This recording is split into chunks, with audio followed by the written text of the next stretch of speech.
rearrange the aesthetic real quick.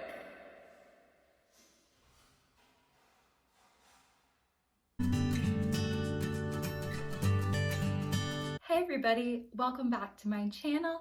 If you are a returning viewer, thank you so much for hanging out with me. I really appreciate it. And if you are new, my name is Emily Paige Wilson, and I'm a poet, and I'm also an aspiring young adult novelist in verse. I am on submission with my first book, which I pitch as a modern day retelling of Harriet the Spy set in South Carolina during hurricane season. Before we get into today's video, which I'm really excited about, I just want to thank everybody who's been checking out my last couple of videos. I know I'm still a tiny baby channel, but my last two videos did well for me in terms of view counts on the day that they were published, and so please know I really appreciate you taking the time to check out this channel. And if you're a viewer who's been tuning in but haven't yet subscribed, I want you to know that I set mini subscriber goals for myself, and at the next milestone, I'm going to treat myself to vegetarian Taco Bell. So, if you subscribe, you could be one of those heroes that gets me to a black bean chalupa. So today's video is one that I've wanted to film for quite a while, and I am going to take you through all of the poetry collections, including chapbooks, because I don't think chapbooks get enough love. So all the poetry collections and chapbooks that I own in my personal library. For those of you who are tuning in, you may notice, Emily, yes, we're in front of your leaning bookshelf, but it looks a little bare. And that's because I pulled all of the books from this shelf and I have them to show to you guys. Dimitri Reyes also filmed a really good video about all of the books in his collection.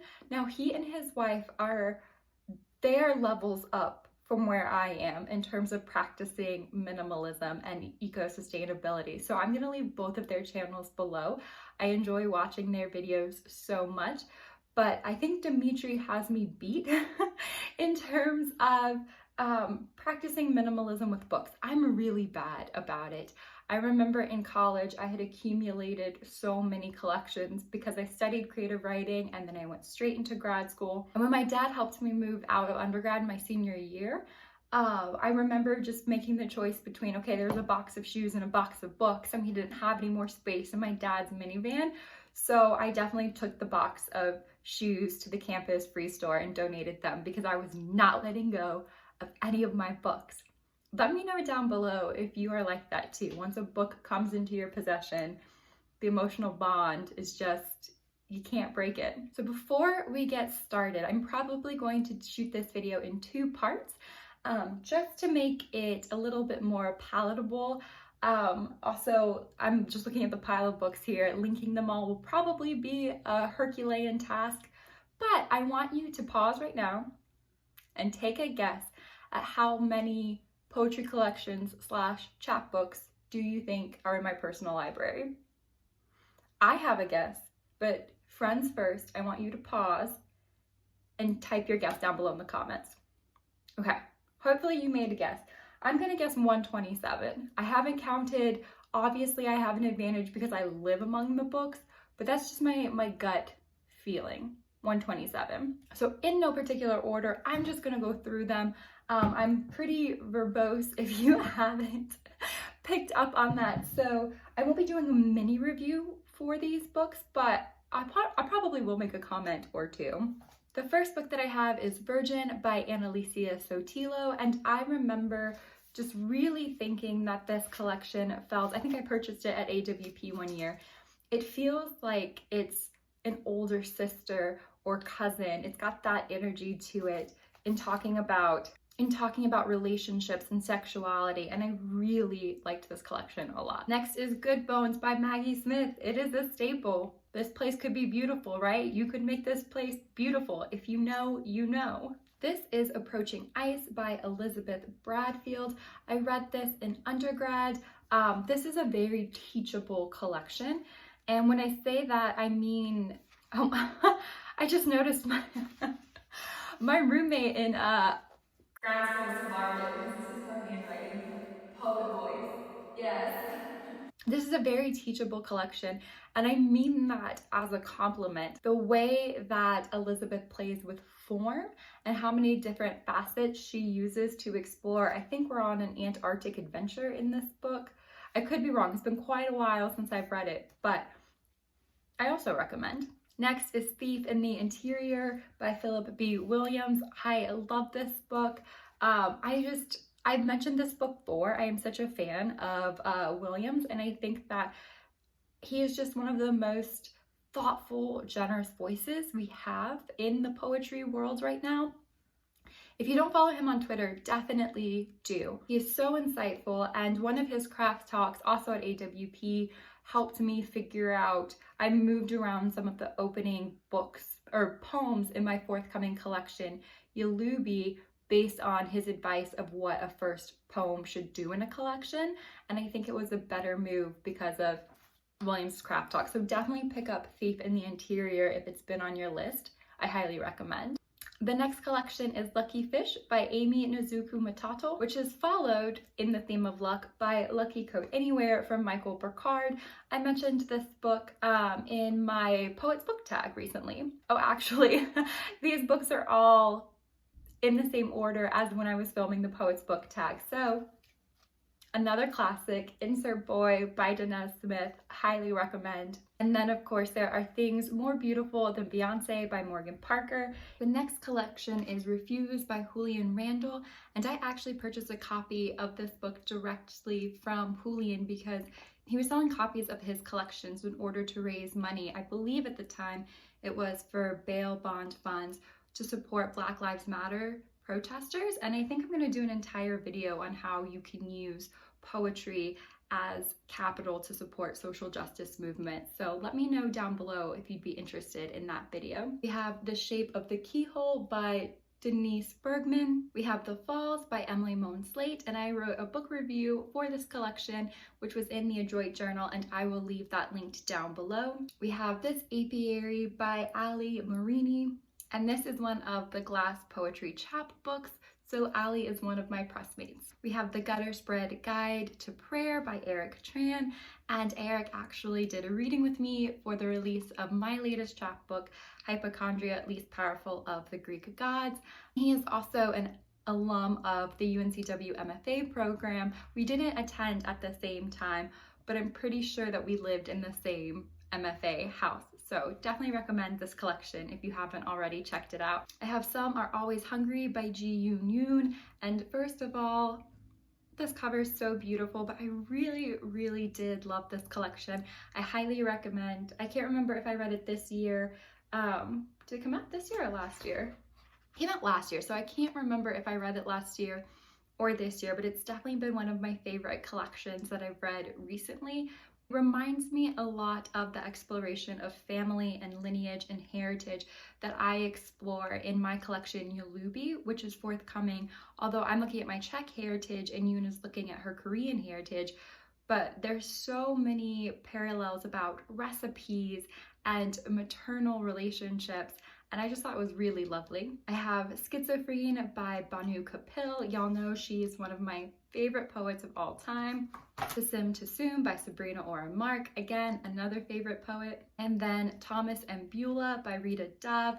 This is a staple reading experience for me, also something that heavily influenced my forthcoming debut collection. We have Seam by Tarfia Fazula. We have The Tradition by Jericho Brown. We have Incarnadine by Mary Seibest. This book was all the rage in grad school. I just remember everybody talking about it. Ground Speed by Amelia Phillips. Forward Box by Elizabeth Lindsay Rogers. And Beth and I are also both from North Carolina, and we both went to Oberlin College. And again, I don't think at the same time. We did meet each other though, but I'm always partial to collections by people that I know. And this is a really beautiful one. The way that it interweaves music with language is really lovely. We have An Ethic by Christina Davis. I don't know why I didn't mention this in my Poets Book Tag as one of the books that I could just reread over and over again. You see the tabs. I love this book. Again, I'm just a huge fan of Nightboat books and everything that press puts out. But this book made me cry on a red-eye flight. It's so gorgeous. And I actually used lines from this collection as the epigraph of my debut collection. We have Upheavals by Zachary Lavoie. We have I Be But I Ain't by Aziza Barnes. I remember being so excited. I got this book for Christmas one year, so thanks, Mom. We have Catalog of Unabashed Gratitude by Ross Gay. We have Music for a Wedding by Laura Clark. And again, personal plug, Laura and I, we did go to Oberlin together, so they have a very special place in my heart. They were the editors of the Plum Creek Review at Oberlin before I inherited that position from them. So love you, Lauren. And it's fantastic. Lauren and I both studied classics and creative writing. If you're interested in classical Latin history and poetry, Lauren interweaves pop culture references with that context in very interesting ways. We have Ornament by Annalena Phillips Bell, who was at UNCW when I was there as a professor though, and the editor of Ecotone. But this is a lovely collection as well. When My Brother Was an Aztec by Natalie Diaz. Again, a classic. I think this came out in undergrad. One of those collections that everybody was talking about that just makes you excited to be a poet. I think this might be like, maybe besides Thomas and Beulah, this is like the first throwback oldies but goodies. We have Ariel from Sylvia Plath. And obviously there's a lot to digest and critique about the history of this collection. It was one of the first times though that I remember seeing a particularly feminine type of anger, and granted it's also through a white perspective, but having a feminine anger being explored in really explicit ways, and that was a very powerful experience when I was reading this collection in high school. We have Arrow by Sumita Chakraborty, and I also did a book review on this collection, and I will leave that writing vlog, because I actually documented the process of writing that review. I will leave that linked down below. We're about halfway through the stack. Barbie Chang by Victoria Chang. We have Bandit Letters by Sarah Messer. And Sarah is also one of my former poetry professors at UNCW. We have Four Reincarnations by Max Rietvo. And I would say if you like Kaveh Akbar's work, you might want to check this out. Something about the language and the themes that they explore to me feel very complementary. I want to say that maybe they knew each other before Max's passing. I'm not really sure, but the works feel in conversation in a very rich way. We have Lima Limon by Natalie Centers Zapico, and this is also a fantastic cover. We have The Descent of Alette by Alice Nolte, and I'm pretty sure I picked this up because Rachel Zucker talks about it a lot, and I just love her podcast, the Commonplace podcast. So this is more of a novel verse. Well, now I'm thinking about it. If I counted this, do I count the autobiography of Red? These high note texts. Let me know if you've read the autobiography of Red, if you would count it as a collection or not. We have Deaf Republic by Ilya Kamensky, and of course, Dancing in Odessa, also by Ilya Kamensky. I should have mentioned this in my Poets Book tag too. This is beautiful. This is such a fantastic collection. I think a lot of people share that opinion, but if you are looking for your next collection to read, this should be a strong contender, I think. We have The January Children by Safia El Hillo, and I loved this collection as well. I really liked what she did with persona in this book. Explorations of translation theory, that's something that I explore in my collection too. And I could be wrong, but I think maybe we have the same literary agent now, which just makes me feel like so cool. But definitely recommend this collection as well. This next book is a chapbook. This is by my friend Christina Zong, and it is the Gathering Song. And this came out from Finishing Line Press, so we're also pressmates, and we did a reading together for our two chapbooks quite a while ago. But it was a great reading, and I definitely recommend this chapbook. Speaking of chapbooks, we have Ugly Sad. This is by Cassandra D. Alba, and it is also from Glass Poetry Press. So a lot of pressmates. We have Something Opened by Sam Deal. Sam Deal graduated from UNCW, I think the year that I got there. And this came out in Black Lawrence Press, which y'all know is also one of my favorite presses, Black Lawrence and Nightboat Books. And it was really exciting because Sam was still in town. She still lived in Wilmington while I was finishing up my graduate degree. And I know that she had so many close calls with this manuscript being a finalist or semi-finalist in competitions. So there were a lot of people very excited for her when this came out. And this book explores the aftermath of a pretty horrific car accident that the speaker experiences. We have The Wingless by Cecilia Lompart, and I also should have included this in the Poets book tag. This is one of the most beautiful collections I've ever read. The language is just so delicate and ethereal, but also rooted in the concrete. I really love it. I highly recommend. We have Ex Voto by Adelia Prado. Obviously, I studied this book too because look at those notes. We have A Lily Lilies, also by Nightboat Books. And this collection's pretty interesting because Josie Fu wrote all of the poems, but then it's definitely a collection, but it's kind of like a hybrid text because it's very image heavy. And then you also have notes on dance by Leah Stein. So if you're interested in the study of movement and you're interested in poetry, this could be a really good collection to check out. We have A Several World by Brian Blanchfield, also Nightboat Books. We have Bon and Bon Louis by Banu Kapil. This is actually my review copy. I wrote a review for this, so I'll leave that linked down below. I mean, probably went a little overboard with the notes. This collection is fantastic, like all of her work is. It's just so innovative and unrelenting in looking at social justice issues, particularly around women living in India or women of the Indian diaspora in the UK and the United States. I just think the world of Banu Kapil as a poet. We have Witch Doctrine by Anna Browning. We have Please by Jericho Brown. This was also a book that came out when I was an undergrad, and it was just another one of those that everybody was so excited to be able to read a copy. We have Slow Fire by Pam Alexander. Pam was also one of my undergrad poetry professors. We have The Kingdom of the Subjunctive by Suzanne Weiss. We have Into the Interior, which are the collected works of Písar Borkovec, and this was a Czech poet that I read a lot when I was studying abroad in Prague.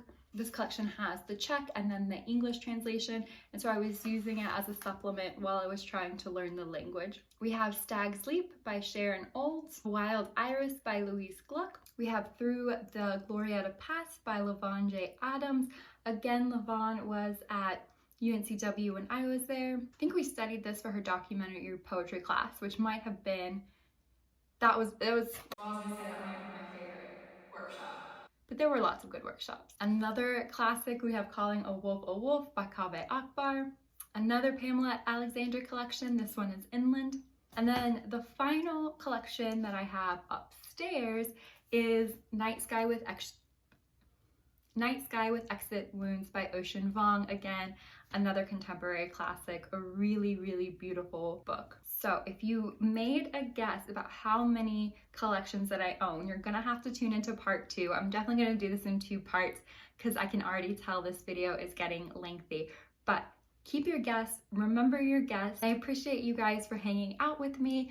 If you've made it this far, please definitely do like and subscribe. And also let me know, one, what are your favorite books in your collection? And also, which of these books are you most excited to check out? So I will see you guys very soon for part 2. I hope you have a good day. Bye.